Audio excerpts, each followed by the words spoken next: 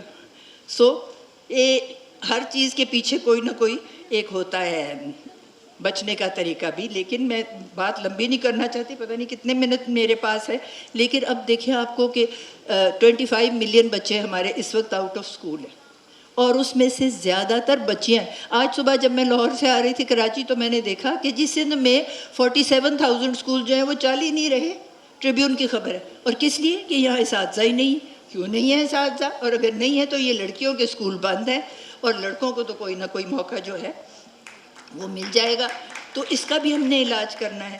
اس کے علاوہ جو ہے کہ گھر میں فیصلہ سازی، چاہے عورت کما بھی رہے ہو، آتے ہی اس کی کمائی مرد لے لیتے ہیں، خاص طور پہ جو ہوم بیسڈ ورکرز ہیں، ان کے تو گھر میں جو بھی وہ بناتی ہیں مرد جا کے بیچتے ہیں، مڈل مین بھی وہ ہوتے ہیں، اس کو 1 روپے دیں گے، خود 10 روپے بنا لیں گے۔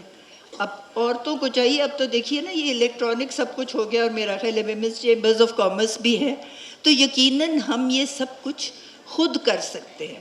لیکن اس کے بارے میں شائلہ رضا ماشاء اللہ ہے، خواتین کے بارے میں پالیسیز بنائیں اور قانون سازی کریں۔ قانون سازی اتنی اچھی سندھ میں ہوتی ہے یہی کہ عورتوں کو 18 سال سے کم عمر کی شادی نہیں ہونی، لیکن عمل اس پہ کیا ہے کہ 13 سال کی عمر کی بچی کی شادی ہو رہی ہے، 12 سال کی عمر کی بچی کی شادی ہو رہی ہے، اس کو بیچا بھی جا رہا ہے، یہ سب باتیں ہو رہی ہیں۔ تو جو قانون سازی ہے اس پہ عمل ہونا بھی ہمارے لیے بہت ضروری ہے۔ اور پھر اگر کوئی عورت کام کرتی ہے، قرآن میں لکھا ہوا ہے کہ جو عورت کمائے وہ اس کا حصہ ہے، جو مرد کمائے وہ اس کا حصہ ہے، یہ اپنا دنیاوی کمائی اور اگلے جہان میں بھی۔ تو بات یہ ہے کہ جب ہمارا حصہ ہے تو یہ مرد کیوں اس کو غصب کر لیتے ہیں؟ اس غصب کو ہم نے روکنا ہے۔ اور سیاسی جو ہے عورتوں کی شراکت، اب کہتے ہیں جی 60% یا 60 عورتیں، 60% نہیں 60 عورتیں ہمارے نیشنل اسمبلی میں ہیں، کیسے وہاں آتی ہیں؟ مرد ان کا انتخاب کرتے ہیں، نہ میری نمائندگی کرتی ہیں، نہ ان